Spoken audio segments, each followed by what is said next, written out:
Gente, uma canja aqui do que a gente já conversou um pouquinho lá no almoço, que me entusiasmou bastante. Passar a palavra aqui para a Ana Cláudia, nossa colega arquiteta, que a gente agradece não só a presença, mas por ter cedido aqui o auditório para a gente, ajuda aqui na organização. Obrigado, viu? Obrigada, Leomar.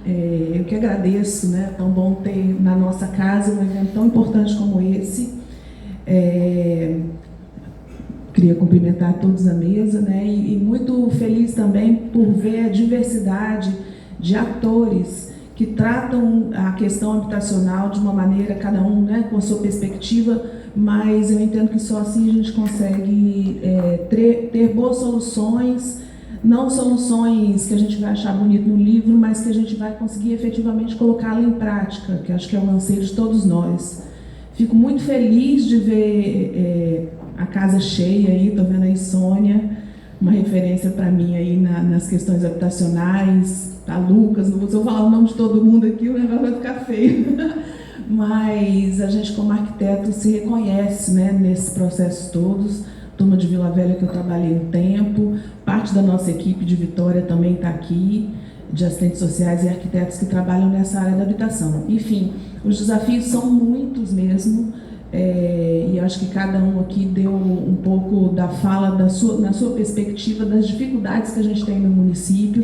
Eu ainda há pouco estava falando aqui com Marina, né? A gente que é técnico, né? Que tem uma formação, tem um olhar para o espaço, pelos problemas urbanos, né? Já desde a academia, a gente precisa ocupar mais os postos, esses lugares onde a gente consegue ser ouvido, que a gente consegue fazer. Então, eu fico muito feliz de ver aí secretários, arquitetos, né? Cláudio aí, que já está nessa luta há muito tempo, engenheiro, da gente ver uma equipe técnica ocupando também lugares dentro da gestão e podendo fazer a diferença, ou minimamente poder dizer tecnicamente sobre os assuntos que a gente tanto sofre e tanto precisa evoluir na cidade. Então a expectativa é muito boa, acho que podemos aqui ter muitas conversas e só o fato da gente se ver, se conhecer, estar junto já faz com que o movimento aconteça, né? Então as expectativas são muito, agradeço a participação e estamos aí.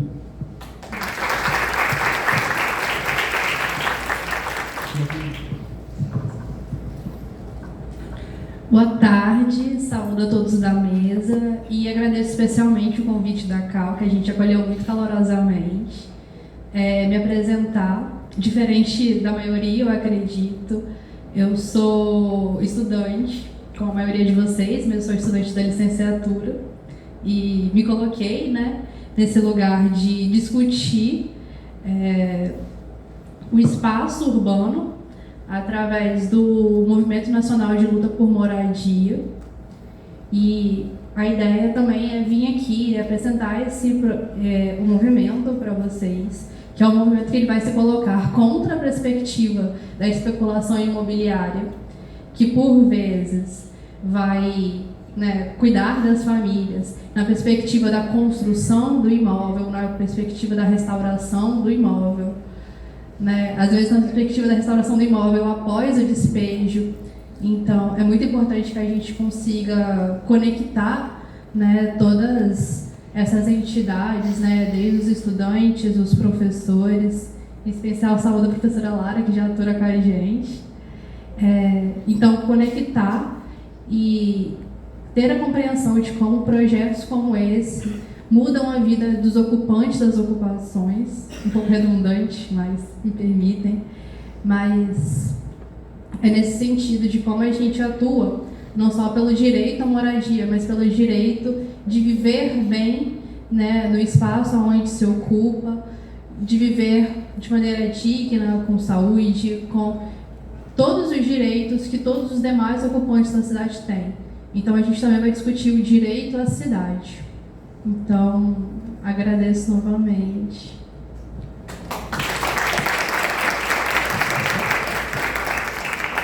Lorraine, muito importante a tua presença aqui, tá? Eu acho que a gente poder pegar com você também algumas outras perspectivas de todo esse movimento aqui, então, bacana, muito obrigado mesmo. Passar agora para a Yolanda, que é uma referência aqui para a gente no trabalho de ATIS, a parte operacional mesmo, do 11/8 como ONU. Obrigada, Eliomar. Queria agradecer a mesa também, as falas foram estimulantes, ficou feliz, na verdade, de ver tantos municípios interessados em debater e trazer o tema para as vias de fato, né? Queria agradecer também a conselheira Priscila, que também está nessa luta há muito tempo, e dizer da importância do trabalho em rede com todos os atores, seja os representantes da comunidade, os moradores, lideranças, quanto com o poder público, com os técnicos, e mais tarde a gente fala um pouquinho mais.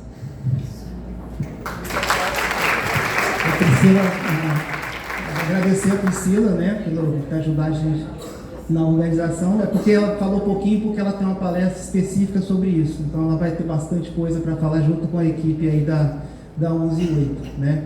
Então aqui vocês viram, né, a diversidade que a gente conseguiu juntar aqui. Eu tenho certeza que eles vão se conversar mais, trocar aqui telefones. Então, assim, a ideia é justamente a gente começar, né, esse movimento que já com alguns já veio de uma forma mais tímida há muitos anos. Então, a hora que a gente conseguir incorporar esses municípios, outros municípios também, né, ouvir a experiência lá que a prefeita vai trazer para a gente, outros municípios também, como Cariacica, que está aqui o Marcelo.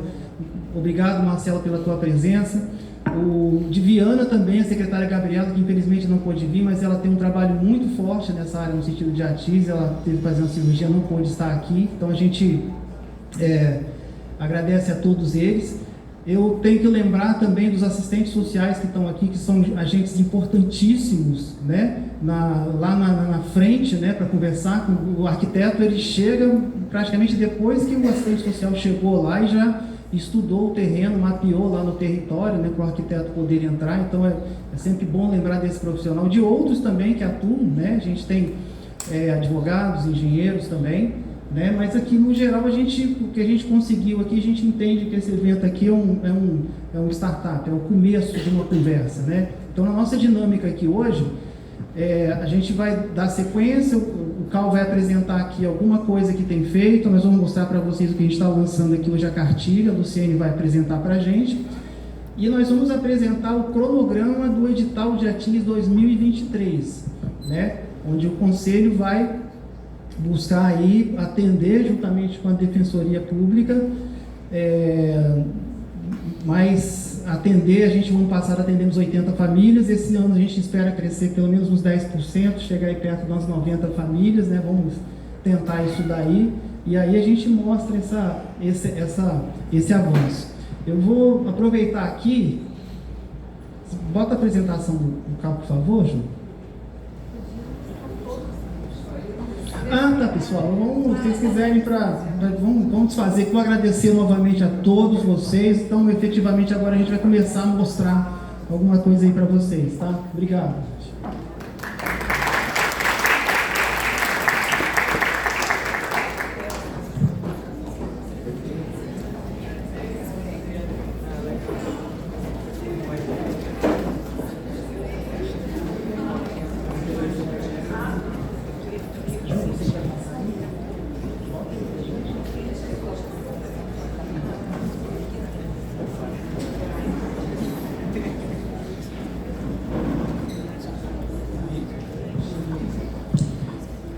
Bom, gente, para quem não sabe, o Conselho de Arquitetura, né, todos os conselhos de arquitetura em cada estado, ele tem a possibilidade de poder aplicar 2% no mínimo de sua receita em assistência técnica de habitação de interesse social.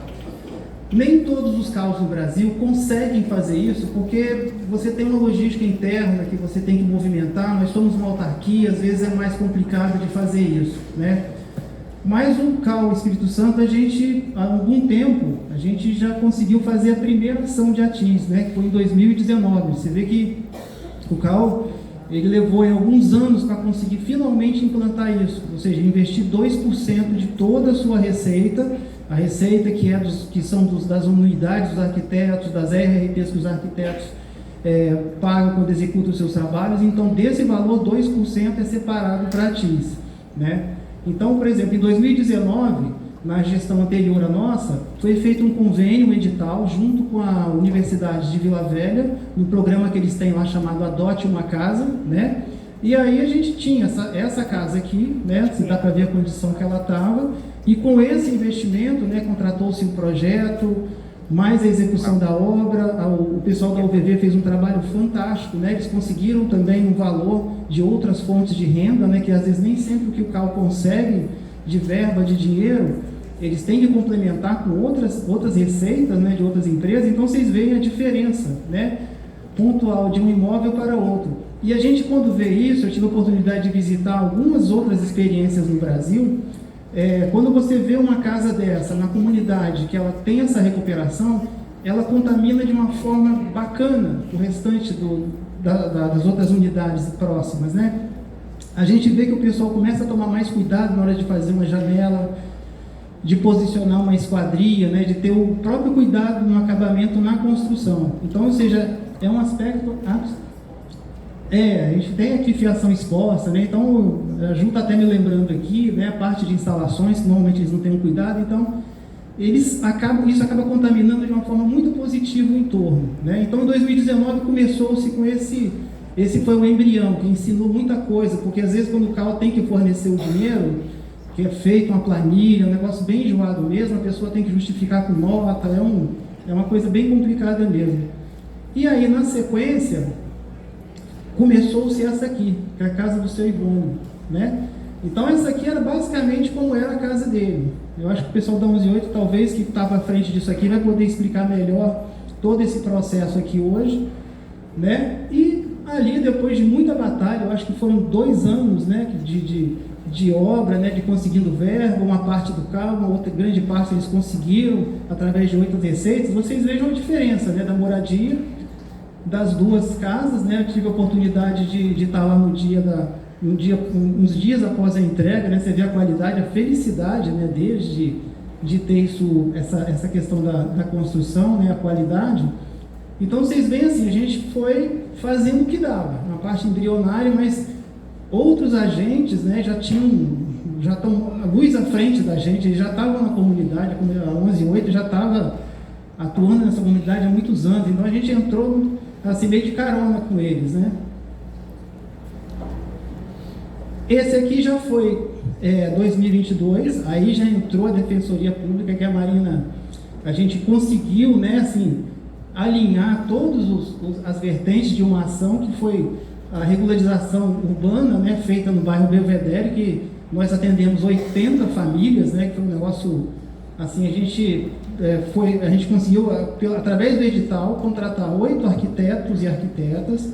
Eles foram até o território, fizeram um levantamento com todo o apoio da Defensoria para regularizar esses imóveis. E hoje está tramitando, né, esse processo deles para justamente eles terem a posse dos terrenos deles, né, na verdade. Então essa ação aqui já foi mais próxima agora, a gente conseguiu atender um volume maior de famílias, né? E aí agora a gente tem esse ano, que é esse aqui que eu queria lançar para vocês aqui, a gente está lançando exatamente no dia de hoje. Então aí, arquitetas e arquitetos quiserem se inscrever, vão ser selecionados 8 profissionais. Aliás, os que foram no ano passado foram excepcionais, entregaram trabalhos maravilhosos, muito bem feitos, muito bem detalhados, mas é a regra do jogo. Todo ano a gente tem que renovar isso, né? Então esse ano já abre hoje, né? Dia 3/5, lá, está sendo publicado o edital no nosso site. Aí tem um período para envio de documentação, aí lá tem toda a explicação, qual a qualificação que os arquitetos têm que ter, né, para a gente fazer a pontuação, do dia 3 ao dia 3/5 a 2/6. Aí os períodos regulamentares de impugnação, né, análise de documentos, e aí a divulgação dos resultados, que vão ser lá no dia 17 de julho. E aí a gente tem aqui, ó, a publicação do resultado. e o período de execução. Então, a gente espera esse ano aqui, a partir de agosto, do dia 10 de agosto, que já está marcada a data do início dos trabalhos, de ter ali esses 8 profissionais que vão até o território para poder nos atender. Então, a gente espera, como eu falei, o ano passado a gente atendeu 80 famílias, vocês não imaginam se essa quantidade, 80 pessoas, e esse ano a gente espera crescer, né, isso daí para até 90 famílias, ou seja, alguma coisa perto de crescimento de 10%. A verba que a gente tem esse ano são de R$74 mil, como eu falei, é um percentual que a gente separa para isso. A gente sonha em poder aumentar essa verba, né? Então a gente tenta ver lá o que a gente consegue enxugar para no próximo ano. Isso aqui já é uma verba já estipulada, já é amarrada, né? Mas a gente espera chegar com outros CAUs, né? Por exemplo, você tem um CAU de Alagoas que ele consegue implementar ali em torno de 5% de toda a sua receita em trabalho de ATIS. Então, gente, esse aqui é o trabalho que a gente tem feito, né? A gente sabe que tem muita coisa para fazer, a gente tem um trabalho hercúleo para fazer, tem muita habitação que precisa da ajuda dos arquitetos, né? das prefeituras, das ONGs, né? De todas as pessoas que podem entrar nessa equação para ajudar. Então, o que eu ressalto aqui é o seguinte: nós somos apenas uma parte institucional.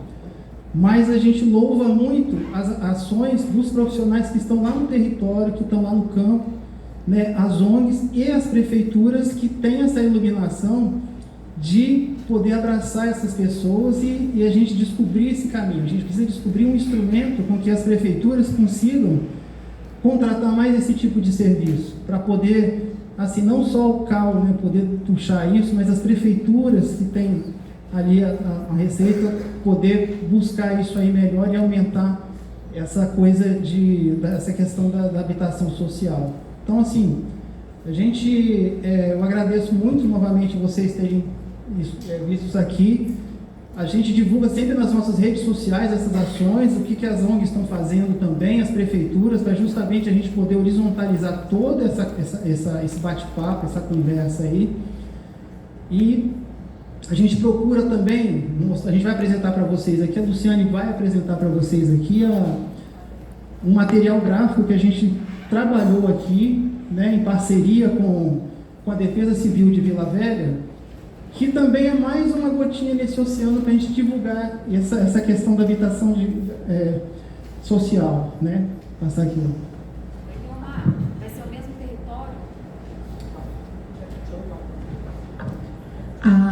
Hoje a gente está aproveitando também a oportunidade para apresentar esse trabalho desenvolvido pelo Conselho de Arquitetura, que é a cartilha de ATIS. Acho que todos já receberam, será entregue agora? Vai ser entregue agora para todos os participantes. Vocês vão receber as duas cartilhas, que é a de ATIS, o manual de ATIS e a Casa Mais Segura.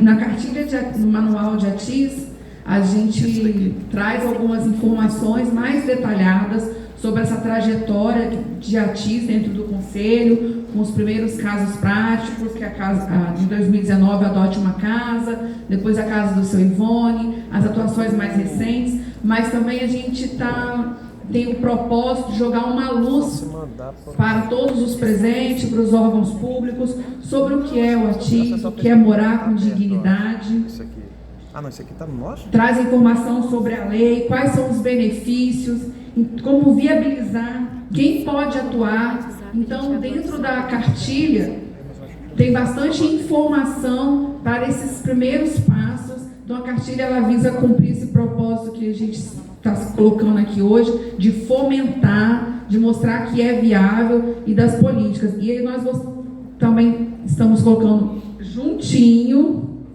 porque uma coisa não pode ser desassociada da outra, igual eu estava falando com o Coronel Giuseppe, infelizmente há uma cultura equivocada, um preconceito, que a Defesa Civil para fazer avaliação de imóveis de risco.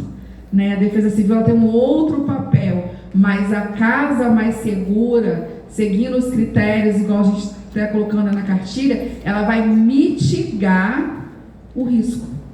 Então, quando vier os fenômenos da natureza, quando vier a chuva, quando vier o vento, a casa que seguiu alguns critérios, que houve benefício, ela estará mais segura e a gente vai mitigando o risco dos desastres, né? Porque o fenômeno da natureza, ele existe, né? E o desastre vai ser mitigado conforme as cidades são preparadas, né? A gente aprendeu no nosso curso que a gente precisa mitigar, ter ações, preparar a cidade para receber os fenômenos.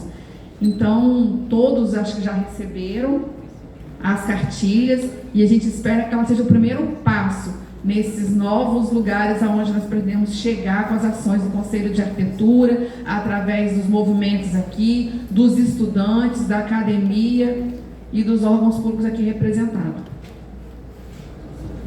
Só completar a informação, gente, agradecer a ilustração do Cleuber da Silva Júnior, né, que ilustra a cartilha, né, a gente sempre valorizando aqui essa questão dos profissionais locais, né, e também na Casa Segura, a gente tem gravuras do arquiteto Adriano Segantini e principalmente aqui a ajuda do Coronel Giuseppe pela consultoria que deu nessa aqui da Casa Segura, que ela procurou uma linguagem bem simples e bem fácil, que a gente espera entregar alguns modelos desses em comunidades, né, esse da Casa Mais Segura, porque aqui tem um beabá, né, dizendo a questão de riscos, né, em construções em encostas ou coisas similares. E tem também as instruções de como agir em casos de emergências, em quem deve procurar, quem deve constatar. É um material não muito volumoso, mas poderoso, né? Porque traz a informação para gerar conhecimento, e o conhecimento transforma, né? Obrigado, Lu. Bom, agora eu vou ver aqui com a nossa cerimonialista Viviane, que vai dar sequência aqui ao nosso cerimonial. Esqueceram do meu crachá, eu sou o único nessa sala que não tem um crachá. Reclamação à organização. Vamos providenciar o crachá do presidente, hein?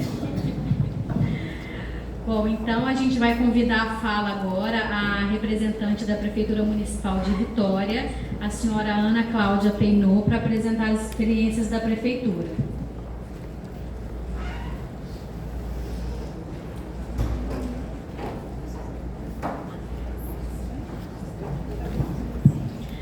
Ana Cláudia, arquiteta e urbanista, formada pela Universidade Federal do Espírito Santo, mestre em Planejamento Urbano e Regional pela Universidade Federal do Rio de Janeiro.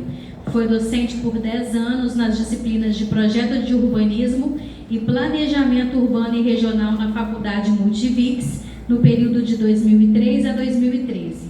Atuou como subsecretária de Desenvolvimento Urbano na Secretaria de Desenvolvimento Urbano e Mobilidade da Prefeitura Municipal de Vila Velha entre os anos de 2013 a 2016.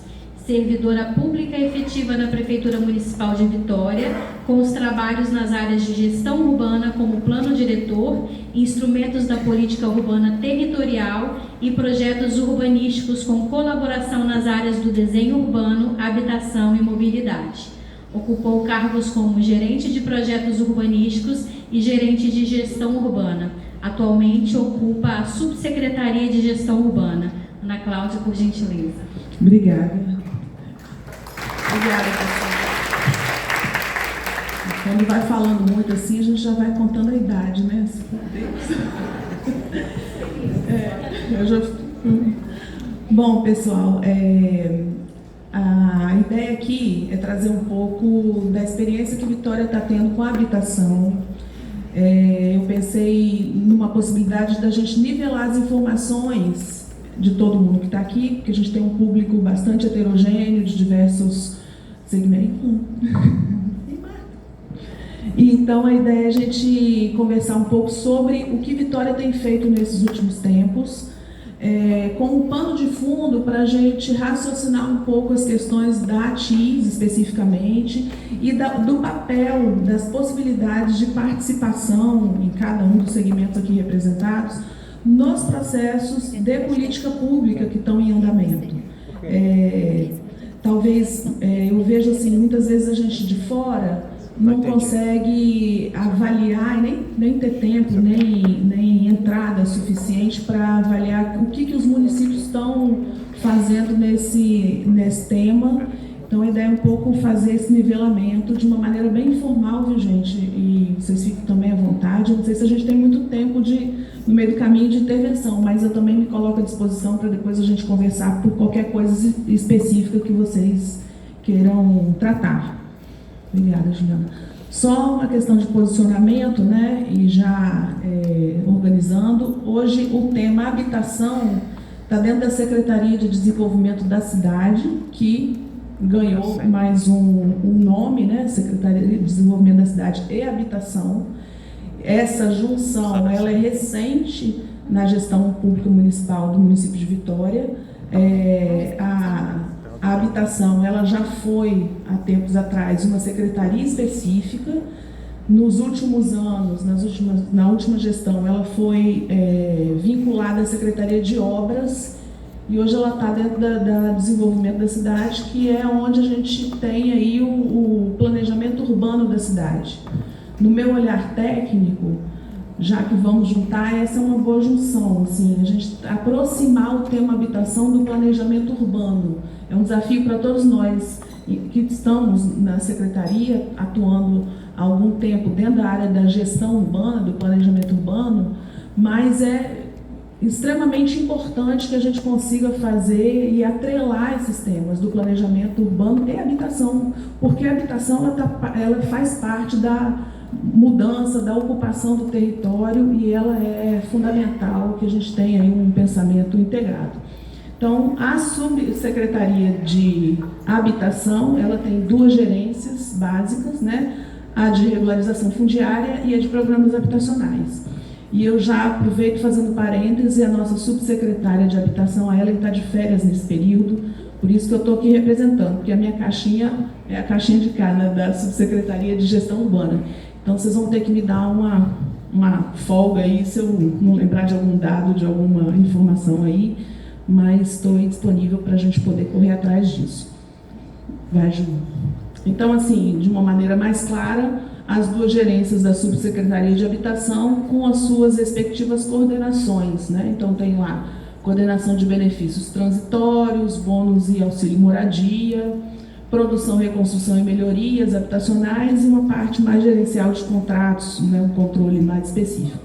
Na regularização fundiária, eu tenho lá uma coordenação físico-territorial e uma de mobilização social e comunitária, e também uma coordenação que trata mais de questões administrativas. Então, essa é a estrutura do tema, né, habitação, dentro do município de Vitória. Claro que essa é uma estrutura que trabalha também de maneira afinada com outros setores e outros temas no município, né, como, por exemplo, a própria Secretaria de Obras, a Secretaria de Assistência, né, toda a parte de coordenação da Defesa Civil, né, o coronel disse muito bem que tem que ter inevitavelmente há um afinamento aí dos temas, então, para a gente conseguir entender. Pode ir, Júlia. Bom, acho que o primeiro ponto aí é a gente falar um pouquinho sobre a questão do déficit habitacional. Essas informações eu puxei lá do documento do Instituto Jones, de 2019, que tenta aí mais ou menos mapear o déficit habitacional a partir dos registros do CAD único, né? Então, são dados de 2009, a gente tem ali as 5 cidades que concentram hoje no estado do Espírito Santo o déficit habitacional que a gente tem, né, estadual.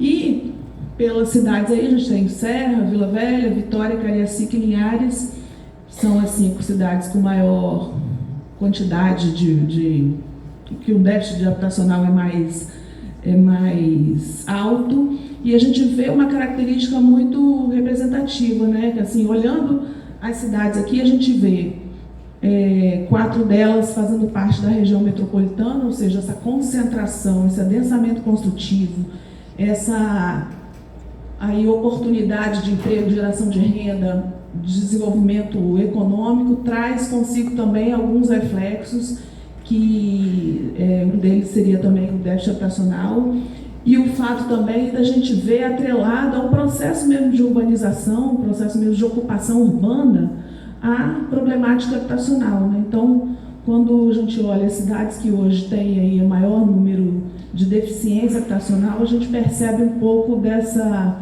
dificuldade e até da complexidade maior que é tratar o tema habitacional em grandes cidades. Eu acho que foi o Cláudio que falou aqui, se eu não me engano, que é o secretário da Serra, que ele falou uma questão que eu também concordo plenamente. Vitória é uma cidade hoje que tem um certo controle, ela tem aí uma densidade estabelecida, com processo de crescimento que é basicamente de verticalização, então isso é mais contido. Quando você vai para municípios periféricos da região metropolitana, o processo ele é minuto a minuto, não é não, Michele?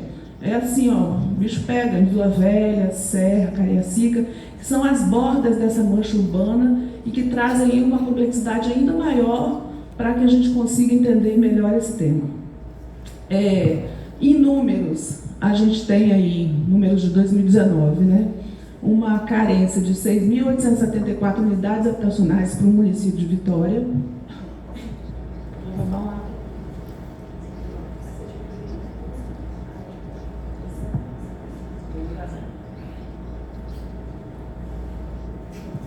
Vamos lá. Eu tenho esse número aí, 6.874 unidades faltantes, vamos dizer assim, e a concentração desse déficit está principalmente nas EIs, né, nas zonas especiais de interesse social, já demarcadas no plano diretor, e o nosso atendimento, especificamente, ele prioriza, sobretudo, aquelas pessoas que estão dentro de ZEIs, que fazem parte aí de uma população de baixa renda e que estão em áreas, principalmente áreas de risco e em áreas ambientais. Decompondo um pouco o déficit, a gente percebe também, isso são dados também do mesmo documento do Instituto Jones, que o maior motivo, né, que compõe esse déficit habitacional é o valor excessivo do aluguel. Então, são aluguéis altos, né? A gente tem uma terra cara em Vitória, né? E na região metropolitana. Então, esses altos valores de aluguel têm provocado aí o maior número de pessoas nessa condição. Depois, mas bem mais baixinho, a situação da habitação precária e também, menorzinho ainda, a coabitação. Claro que esses são dados vindos do CAD único. A gente pode pensar assim, mas será que está todo mundo no CAD único? Pode ser que não, mas é um bom reflexo para a gente raciocinar e caracterizar um pouco esse déficit habitacional. Pode ir, Ju. Bom, problemática está posta. O município de Vitória hoje, ele trabalha com alguns instrumentos, né? Tem usado alguns instrumentos nesse sentido de tentar enfrentar melhor a situação do déficit habitacional. São eles aí, a regularização fundiária, a gente tem o auxílio moradia, reconstrução e melhorias habitacionais, entrega mesmo de unidades habitacionais e o aluguel provisório. As equipes que trabalham com esses temas aí, elas são multidisciplinares, o que é muito bom e muito legal. Além de nós arquitetos aí, temos aí administradores, advogados, as assistentes sociais, que o Leomar bem lembrou, que fazem um excelente trabalho e um trabalho extremamente importante para que a gente consiga criar pontes com esse público, né? Geógrafos, técnicos, estagiários, e é interessante a gente pensar no papel do estagiário, que eu vejo que aqui tem muito estudante, né? Na possibilidade da gente se formar melhor nesse tema, a possibilidade da gente complementar o nosso conhecimento acadêmico com situações reais que fazem com que a gente evolua enquanto profissional e veja o leque, a abrangência que o profissional de arquitetura e urbanismo tem para trabalhar problemas urbanos também, né? Aí, falando um pouquinho melhor de cada uma desses instrumentos, dessas ferramentas, né? Acho que estamos aqui com um público bastante qualificado, não preciso ir muito a fundo, mas sim, a gente tem a regularização fundiária, que tem aí um compromisso de uma tríade, né? Da gente resolver questões que são legais, urbanísticas, ambientais e garantir aí a titulação, né, aquelas pessoas que vivem já há muito tempo em um determinado lugar, a possibilidade de ser efetivamente donas daquele espaço onde vivem já, às vezes, há gerações, né? Temos aí entregas habitacionais, que é a construção de unidades habitacionais e entrega para as pessoas que fazem parte de um cadastro, estão lá classificadas de acordo com critérios pré-estabelecidos pelas legislações, né? Reconstrução e melhorias habitacionais, esse é uma ferramenta. Gente, estou com a voz horrorosa, vocês vão se identificar toda.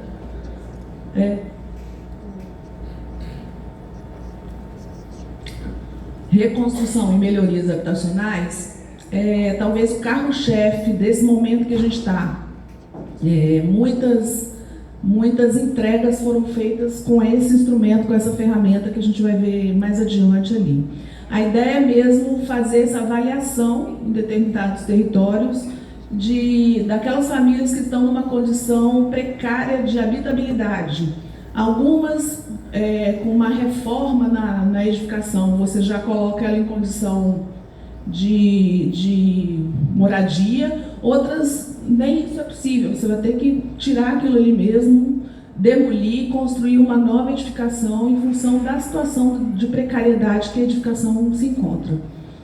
O auxílio moradia, ele é destinado também para famílias onde você, por algum motivo específico, precisa retirar aquela família dali, então uma condição de risco geológico, por exemplo, e aí você vai poder dar um auxílio, um crédito para essa família, para que ela adquira outro imóvel para mudar, ou seja, que ele é destruído porque a condição dele não permite novas habitações e essa família consegue se mudar para outro imóvel já pré-existente. E o aluguel provisório, que aí muitas vezes em situação de catástrofe todo mundo fica com o olho, meu Deus, vamos botar todo mundo no aluguel. Aí a equipe, meu Deus do céu, nós não temos condição de botar todo mundo no aluguel. Aí aquele pega danado, né? Mas ele é extremamente necessário para que a gente consiga ter condição de atendimento em situações iminentes, ter condição de atendimento naquele gap entre a situação se definir por completo, né? Muitas vezes o município ainda está no processo de construção e não tem ainda a unidade habitacional para entregar. Eu preciso do aluguel provisório para que aquela família fique abrigada por um tempo, para daí eu definitivamente resolver o problema dela. Vamos lá. Bom, aí eu vou falar um pouquinho, vocês vão me dando o sinal aí dos tempos, né? Um pouquinho sobre regularização fundiária, né? A lei de 2017 traz para a gente esse desafio, mas também ela traz para a gente um norte para o tratamento da regularização fundiária. No primeiro momento ela faz essa divisão, né, de regularização fundiária de interesse social e de interesse específico. Dentro do município, o nosso principal demanda, que se abraça de uma maneira mais completa, com ações efetivas do poder público, é a REUBS de interesse social, obviamente, porque é onde a gente tem uma condição mais precária, onde o município precisa ser o protagonista no sentido de levar adiante as ações necessárias para isso, né? Vários são os desafios no processo da regularização fundiária, nunca são processos simplificados, resolvidos, vários são os entraves no processo, né? Então aí eu trouxe algumas coisas, muitas vezes, e aí é uma realidade aqui de Vitória que talvez não seja de outros municípios, a gente tem aqui várias glebas que são, por exemplo, da União, né? Então, é um outro ente da federação, né, do governo federal, e essas áreas a gente precisa, primeiro, fazer um acordo de cooperação ou estabelecer uns termos de doação dessas áreas para o município, para daí o município poder ter condição de fazer todas as demais ações da regularização fundiária. Então, são processos que muitas vezes são morosos, difíceis, que precisam aí uma energia reuniões para que se dê conta disso. O outro desafio que eu trouxe assim, de maneira rápida, né, são também a conversa com os cartórios. A lei traz ali uma série até de isenções ou de processos diferentes do que o cartório normalmente tem como padrão. Então, é todo um caminho do convencimento, de buscar também parcerias, para que a gente não vá até o fim do processo, chegar lá morre na praia, porque o cartório não entende assim, tem que botar uma vírgula diferente daquela que está posta. Então, é também um desafio você fechar o processo e realmente registrar a titulação dessas famílias. Diagnósticos urbanos ambientais são documentos técnicos necessários e é preciso também você trazer para a discussão técnicos que muitas vezes não trabalham essas questões no seu dia a dia. Você imagina você pegar um técnico da Secretaria do Meio Ambiente que está acostumado a tratar questões de unidade de conservação e tudo mais, e falar com ele, nós precisamos aqui assentar essas famílias que já estão aqui há muito tempo. Meu Deus, como é que é? Como é que é isso com a unidade de conservação? Então, são processos que a gente tem que ir vencendo com novas demandas que talvez até então isso não estava posto na agenda daquela equipe técnica específica. E também o urbanístico, a gente pensa que há um assunto tão dentro da nossa profissão, mas muitas vezes vários profissionais, colegas nossos, não têm o pleno entendimento do que seria uma regularização fundiária e se assusta ao ver o processo acontecendo. Então, também é um desafio a vencer, a nivelar, a negociar. Eu costumo dizer que a regularização fundiária é uma grande mesa de negociações que a gente precisa ter boa vontade. E com boa vontade a gente consegue, é muita coisa, né? Mas às vezes a gente precisa melhorar ela, né? Outro também desafio é o cadastro dessas famílias. Muitas vezes a família, mas eu tenho uma certidão de casamento, deixa eu ver onde é que eu pus. Sabe aquelas coisas que a gente tem em casa? As famílias também têm, né?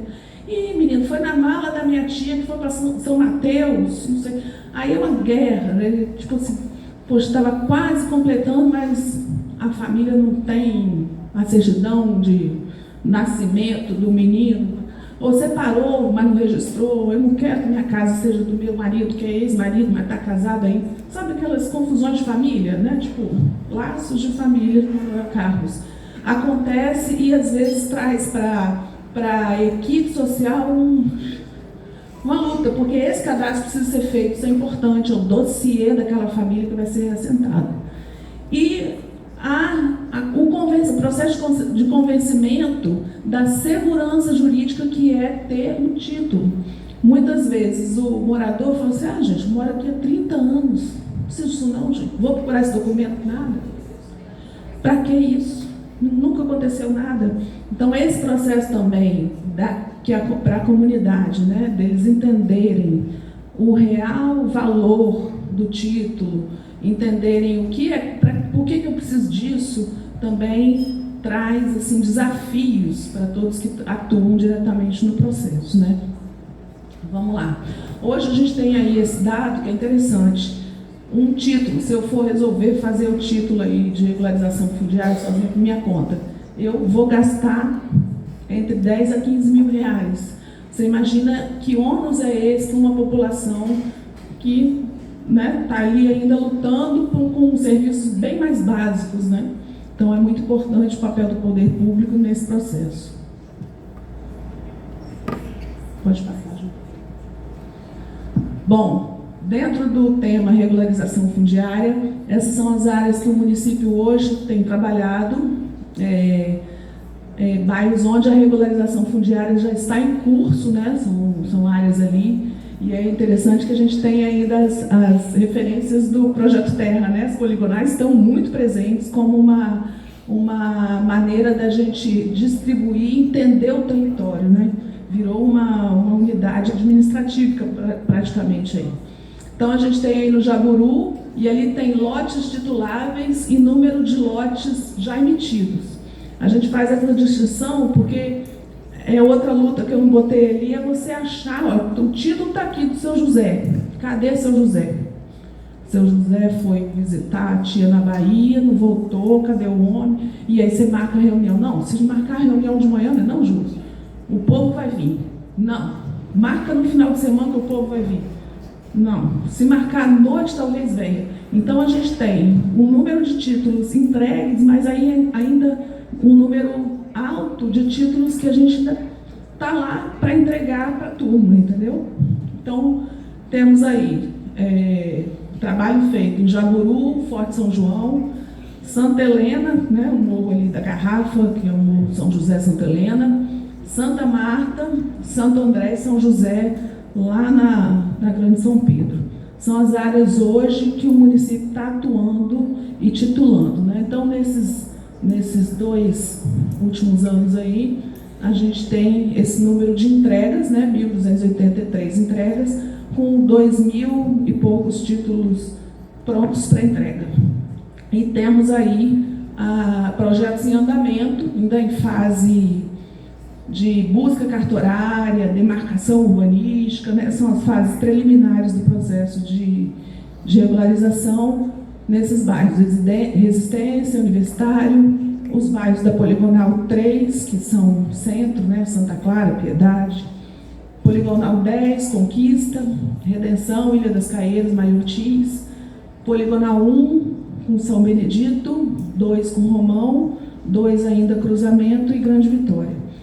E é importante entender que cada uma desses bairros tem uma condição original, uma condição fundiária original, que traz distinções no processo que se segue a partir daí, né? Isso é interessante a gente ver. É diferente tratar uma área que é espólio de uma empresa, né? Uma imobiliária, e se trata diferente uma área que é proveniente de uma área pública da União, por exemplo, né? Então isso traz distinções aí. Aí são as áreas no mapa, são as mesmas áreas que a gente estava falando, são os projetos em execução, e aí as áreas ainda que estão num passo preliminar do processo da regularização agora. Aí um pouco das imagens das entregas de escritura, né? São reuniões que são feitas geralmente no final de semana para tentar atrair e ter aí a condição de mais pessoas poderem participar. Outra entrega importante são entregas de unidades habitacionais, né? Então são processos também difíceis. A gente tem 2 que são emblemáticas, né? Pena que eu não trouxe nenhuma foto aí de Santa Cecília, mas um prédio é o edifício Santa Cecília, ali no Parque Moscoso, acho que a maioria conhece, né? Um edifício histórico, super legal, e tem 35 unidades entregues nesse prédio, e ele, por ser no centro, tem atrela a ele toda essa questão da política de requalificação das áreas centrais. Então a gente junta aí, tá a turma da FAES aí, que nos ajudou pra caramba no mapeamento, né, dos edifícios ociosos e subutilizados. Então, dar uso ao edifício com habitação interesse social é um sonho, né? E aí, abraça Jesus e vamos para frente, que é maravilhoso. O outro é o Residencial Consolação. Esse não está numa área histórica, é um edifício que começou da sua fundação, ele foi construído para habitação de interesse social, com 48 unidades ali em Consolação, bem pertinho da Leitão da Silva, ou seja, com bom acesso à infraestrutura, aos serviços públicos de uma maneira mais geral aí. De uma maneira bem sintetizada, bem resumida, a gente tem aí um pouco do passo a passo da reconstrução e melhorias habitacionais, que é outra ferramenta aí desse cardápio de ação de habitação, né?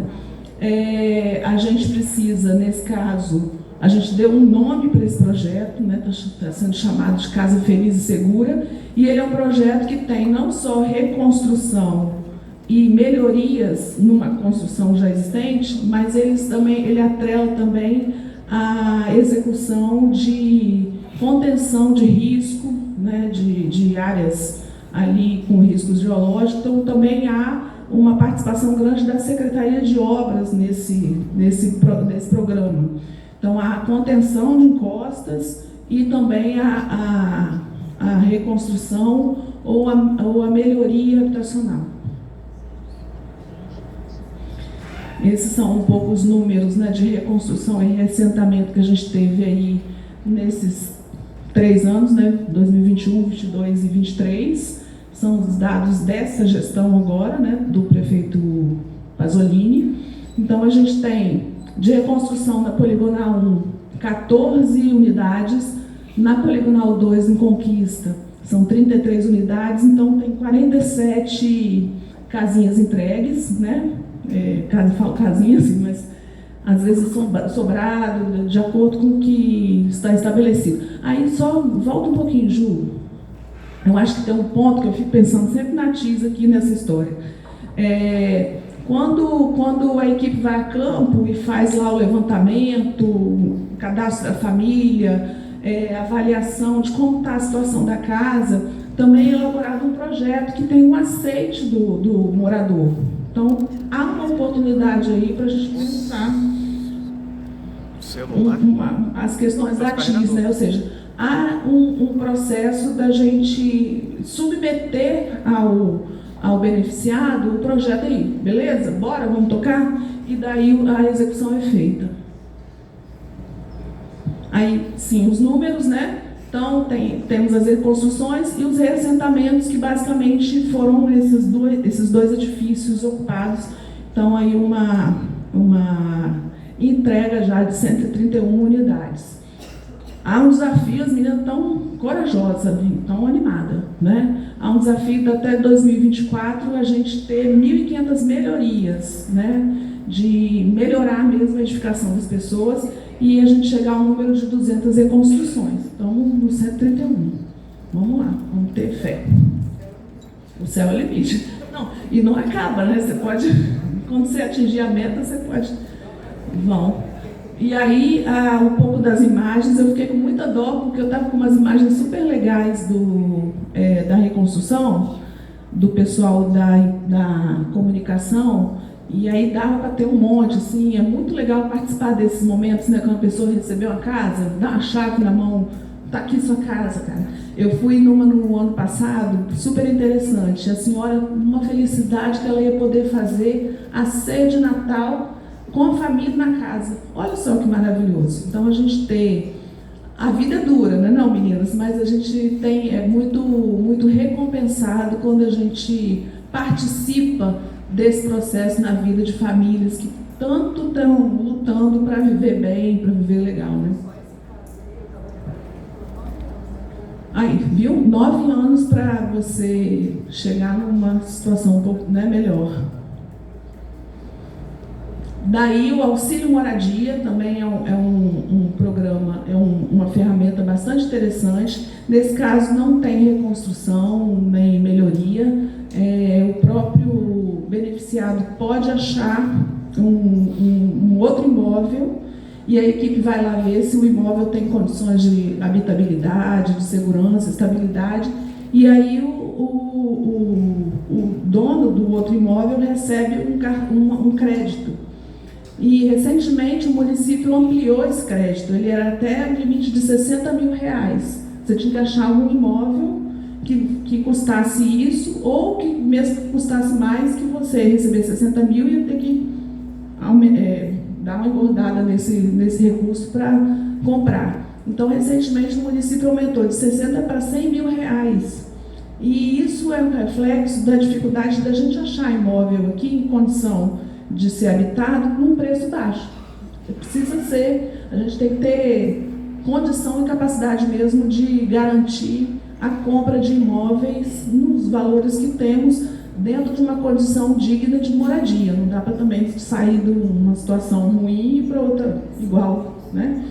Então, esse é bem legal porque você consegue ocupar também um conjunto edificado que já está posto numa situação adequada. Então, em 2020, foram 8 unidades entregues dessa forma, 2021, 4, e 22 já aumentou para 9.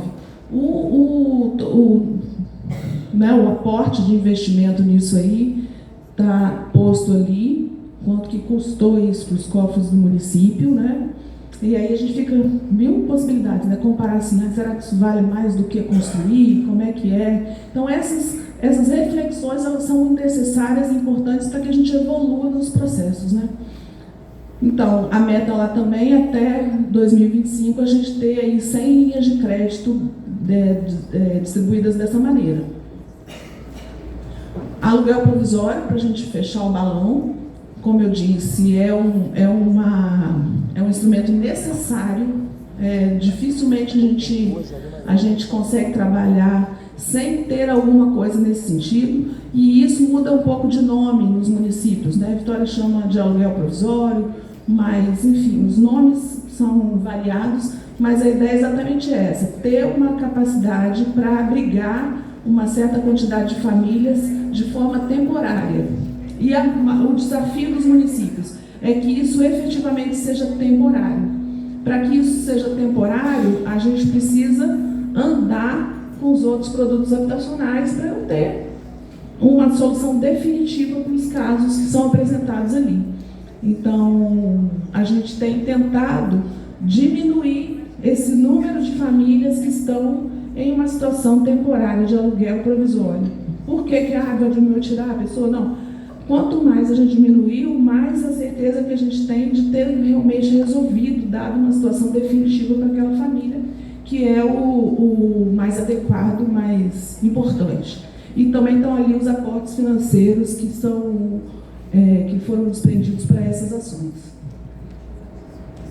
E aí, para fechar um pouco aí da valorosa equipe, aqui está parte da equipe, né? Não está turma dos programas habitacionais. A gente tem aí justamente essa equipe multidisciplinar que consegue fazer, com todas as dificuldades, fazer as coisas andarem, fazer a gente ter esses números, fazer dar um pouco de dignidade às famílias que moram em regiões difíceis, né, de difícil acesso a várias coisas na cidade.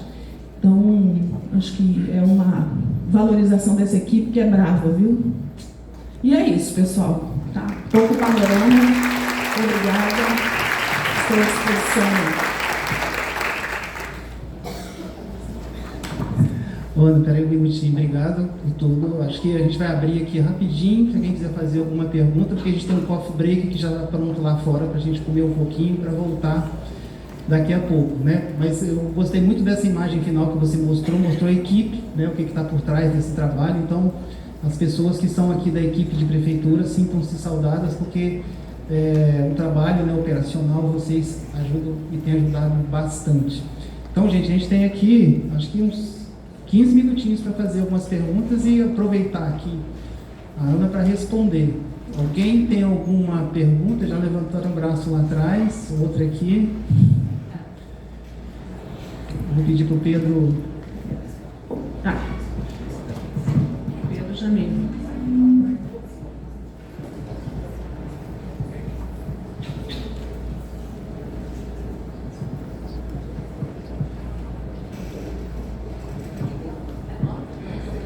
Boa tarde. Nossa, alto? Boa tarde, gente. Meu nome é Lara. Acho que diferente um pouco da maioria aqui, eu sou da psicologia, sou professora do curso de psicologia da UFES, e muito nos interessa também a discussão relacionada à habitação, especialmente porque a gente da psicologia também discute direito à cidade, pensar o território a partir de uma dimensão afetiva, subjetiva, né, da relação com que as pessoas constroem com seus espaços de moradia, sejam eles como for, né, especialmente na relação com a precariedade, né, que a gente tem visto avançar nos últimos anos no Brasil, especialmente dentro de determinadas lógicas de governo que negligenciam e muito a visibilidade para famílias e populações historicamente periferizadas, né, e colocadas nesses lugares de exclusão, assim. Então, queria também deixar marcado isso, assim, que quando a gente pensa em habitação, também pensar a dimensão subjetiva de produção de sofrimento e pensar a vida digna, a moradia digna também a partir desse lugar. E aí agradeço assim a explanação, Ana Cláudia, e fiquei muito satisfeita porque a gente tem lá na universidade, no curso de psicologia também, um projeto de extensão, temos trabalhado inclusive com indicadores de produção dessa relação de subjetividade na relação com políticas de moradia, um grupo de pesquisa que também trabalha com isso. Então é muito interessante para a gente saber alguns desses dados e as frentes de trabalho. E a minha pergunta é muito nesse sentido, então, que eu estou dizendo, de que fiquei muito curiosa de como que se dá essa relação com as famílias, assim, essa aproximação com o campo, a relação, porque quando a gente fala de melhorias, a gente precisa falar de melhorias também a partir do ponto de vista de quem as recebe, né, assim. Então, pensar isso a partir da relação com as comunidades, né, entender que já tem muito sendo produzido em termos de tecnologias, né, se a gente for pensar nesse sentido, as populações que recebem essas moradias ou melhorias, elas sabem muito bem como se virar e produzir as suas próprias tecnologias também, né, para lidar com essas dificuldades. Então, é muito nesse sentido assim, de pensar como que se dá essa aproximação, a relação com as famílias para a produção dessas melhorias. E, por último, para não me alongar, especialmente a relação também com os movimentos sociais de luta por moradia, assim, que estão também dizendo muito a todo momento para onde a gente precisa orientar, né, essas práticas, essas iniciativas. E a gente tem exemplos, né, a gente esteve junto, o nosso grupo, junto a ocupações, por exemplo, a ocupação Chico Prego, em que muito as possibilidades de diálogo foram silenciadas, assim. Então acho que é importante também a gente pautar um pouquinho desse lugar, tá bom? Obrigada. Obrigada, Lara. Fico muito feliz da turma aí de outros temas, né, psicologia, se interessando no tema habitacional, e isso traz, eu acho que demonstra a complexidade que é a questão habitar, morar, né, ser um cidadão partícipe de um processo. E, enfim, temos vários a agregar aí, vários profissionais a agregar no processo. Sim, a gente tem um acompanhamento social muito intenso e íntimo com as famílias que são beneficiadas ou definidas, né, nos territórios de atuação. Isso é constante. Os gerentes de programas habitacionais, por exemplo, a gente botou até a turma do térreo agora para assim, facilitar ao máximo o acesso das pessoas às informações, ao que precisa ser feito, como se envolver. Será que eu estou, a pergunta básica que tem, será que eu me enquadro dentro do programa?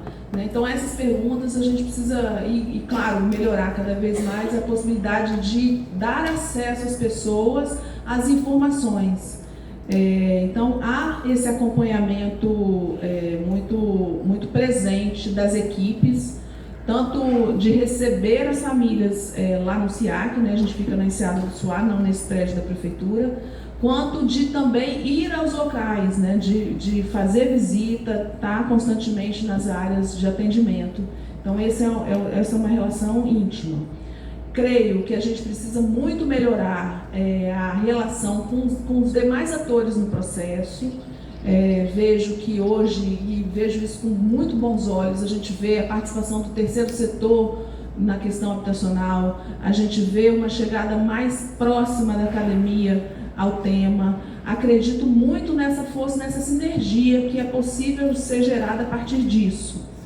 Creio também, e aí eu consigo falar, que a gente não tem um trabalho que é perfeito, temos que melhorar em muito os processos, mas acredito que se a gente tiver boa fé e capacidade de conectar, de alinhavar e criar nichos importantes de pensamento, e acredito que esse aqui seja um, né, a gente consegue evoluir de uma maneira mais simples. Estava falando com Priscila ali no início do processo que a gente precisa muito pensar em processos que sejam simples. a nossa vida não é fácil, né? Ninguém aqui tem uma vida fácil, está todo mundo aqui tranquilo, que eu posso ficar aqui mais 15 dias, não, prefeita? Está fácil, está maravilhoso. Não, a vida é muito corrida, muito confusa, muito difícil. Então, a gente precisa simplificar os processos, atrelar pessoas que efetivamente querem tratar a questão do tema. Eu acho que é o principal desafio. E aí, não só para o poder público, mas para todos nós. Acho que esse é o caminho, acredito muito nesse caminho, entendeu? Boa noite, Ana Cláudia. Boa noite, não, boa tarde. Eu estou com fome, gente. Algumas perguntas durante a sua apresentação que eu achei muito boa. Assim, são dados que, de maneira geral, a gente não tem muito acesso. Sou Natália, sou assessora da vereadora Carla Coser, mestranda e orientanda da Marta na UFES. E aí, assim, uma das primeiras coisas que eu observei é que as metas da equipe técnica são ousadas. E a primeira coisa, assim, parabenizar a equipe técnica que tem carregado a política urbana nas costas. Então, assim, pessoas muito qualificadas, pessoas extremamente técnicas e parabéns aí, meninas aí atrás. Tive a oportunidade de conhecer a Marcela durante o processo da ocupação de Prego, mas, assim, existe pretensão de investimento para alavancar essas metas? Porque, assim, são políticas extremamente necessárias para a cidade, mas que a gente percebe uma falta de... desproporcional em relação ao investimento destinado. Existe planejamento para investir nesses programas? Porque a gente vê 1 bilhão investido em obras na cidade, mas para essas políticas, quanto que tem sido destinado ou se planeja destinar? Essa é a primeira coisa. Dentro do que você apresentou, né, de unidades habitacionais, eu lembrei do centro da cidade, que é inevitável. Tem uma pretensão de se investir na ocupação da área central, da mesma forma que foi feito com o Estoril, com Tabajara, com o Santa Cecília. Então, existe essa pretensão? Foi aprovada a lei do retrofit. A prefeitura, qual a estratégia da gestão para fomentar esse desenvolvimento, essa reocupação? Não poderia deixar de perguntar, existe possibilidade, intenção de retomada do Projeto Terra? Porque eu acho que isso é o que faz muita falta dentro das comunidades, dentro das periferias, porque em muitas situações foi por meio do Projeto Terra que muitas políticas públicas chegaram. Então faz muita falta mesmo. E por último, mais ou menos importante, tem algum número dos inscritos nos programas habitacionais? Porque todas as vezes que a gente visitava a ocupação de Prego, eles falavam assim: tem muitos inscritos que não aparecem nas listas da prefeitura. Então, se você tiver uma devolutiva a respeito disso, vai ser muito bom ouvir. Muito obrigada, parabéns pela sua apresentação. Tá, joia. Não sei se eu vou dar conta de tudo, mas eu vou de trás para frente, né? Tá, que eu lembro. Aí você vai me cutucando que eu não lembro. Com relação ao cadastro, a gente tem aí um desafio que é rever as legislações que estão postas hoje, né, que dão base aos programas habitacionais. Elas são já legislações antigas, que obviamente precisam ser atualizadas, porque os problemas vão tomando outros caminhos, ou até mesmo a gente vai entendendo melhor esses caminhos e a gente precisa tratar. A gente fez um crochê ali, eu e a Marina, sobre isso, e que dão aí a segurança da gente tratar o cadastro de uma forma mais homogênea, né? Hoje o cadastro ele se divide em duas vertentes, em função das duas legislações básicas que a gente tem para tratar. Então, uma questão que está pendente, que a gente precisa se debruçar sobre ela. E aí eu vou voltar lá na primeira pergunta com relação ao investimento. Eu acredito que para temas complexos a gente precisa... Eu estou falando de mim mesmo, certo? Porque, assim, pessoa que já está velha aqui na coisa da prefeitura.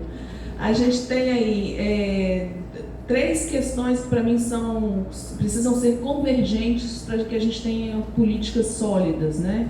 Recurso financeiro, recurso humano mesmo, equipes que trabalhem aquilo ali e um ambiente externo favorável para que essa política se infiltre.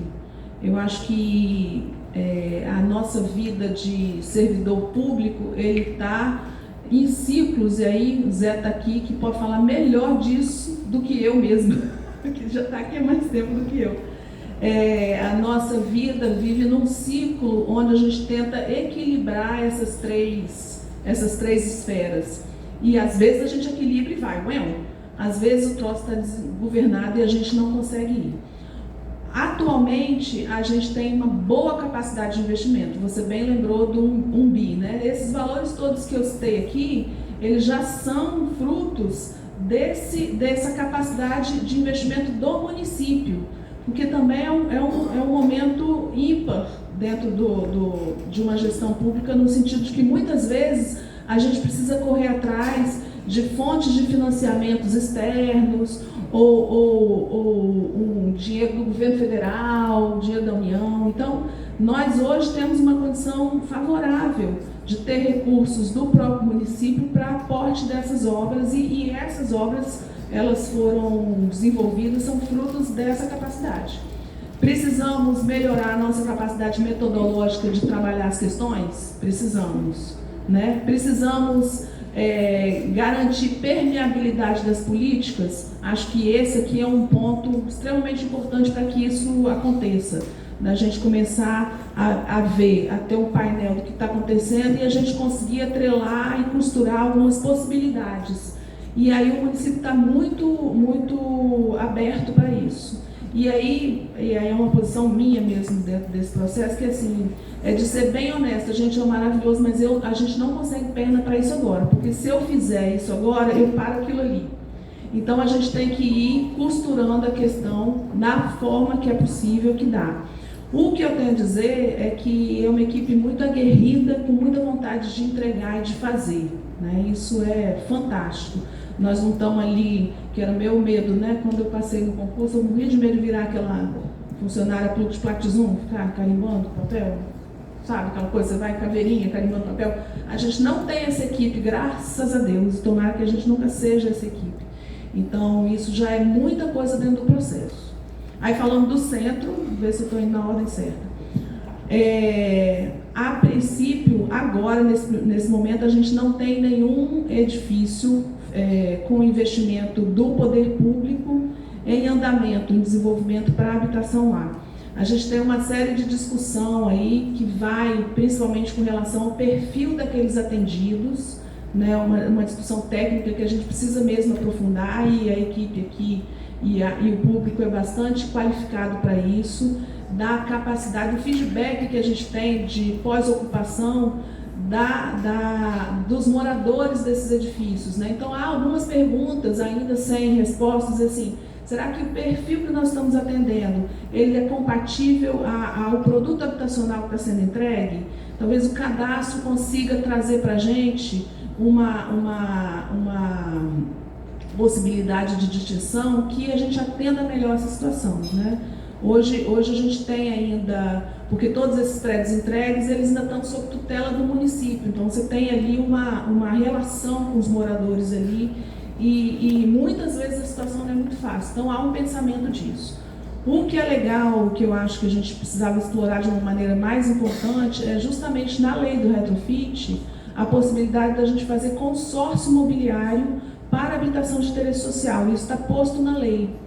E é importante demais que a gente consiga divulgar isso melhor, explicar melhor para o mercado, para as pessoas, como isso pode funcionar, porque isso pode ser uma saída boa para que a gente consiga trazer a habitação, mesmo que, assim, eu tenho aí, fazendo uma faixa segunda, né, o interesse social e também o mercado formal popular, né, uma turma que talvez hoje, dentro do produto imobiliário oferecido em Vitória, não tenha muita capacidade de compra. Então, assim, de que forma a gente consegue criar uma política pública que incentive a esse mercado formal, mais popular, Sabe aquele camarada que não dá conta nem de garantir uma linha de crédito para comprar um imóvel? Ele precisa ser... Aí eu vou arrumar problema para onde? Para os municípios vizinhos, muitas vezes, né? A turma vai ter que buscar um preço melhor nos municípios que estão passando aí 1000 problemas, aí a Serra, Vila Velha, Cariacica, na tentativa de morar mais perto desse olho do furacão aqui, que é a região metropolitana. Então pode ser uma vertente, um caminho para isso. Sobre o Terra, o Terra passou, eu entrei na prefeitura, vou revelar, ninguém conta pra ninguém. Eu entrei na prefeitura na gestão do Luiz Paulo Veloso Lucas, né, lá no final da década de 90. E o Terra tinha uma formatação. Eu vi nesses anos todos uma mudança metodológica no projeto Terra, né? Ele veio se modificando. Algumas coisas que eu preferi o velho, como era, e algumas coisas que eu acho legal. Tem uma essência do Projeto Terra que eu acho que a gente não pode perder, que para mim é o principal, é a capacidade das secretarias se articularem em prol de um desenvolvimento local. Independente do nome, terra, céu, mar, pode mudar o nome, não importa, mas assim, a nossa capacidade de articulação para entrar todo mundo junto dentro de um território e qualificar aquele espaço, ele precisa ser rearranjado. Acho isso, entendeu? Independente de ser no formato metodológico do Terra.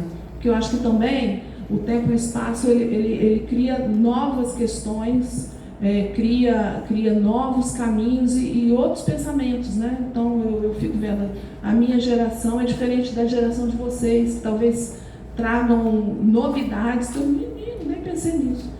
E assim a gente precisa crescer. Então eu acho que é um caminho, isso é caro.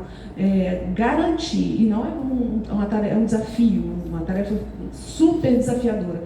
Você garantir que a orquestração das secretarias, que cada vez, Vitória, por exemplo, é uma prefeitura extremamente segmentada, antiga, tem processos antigos, a gente tem departamentos antiquíssimos aqui.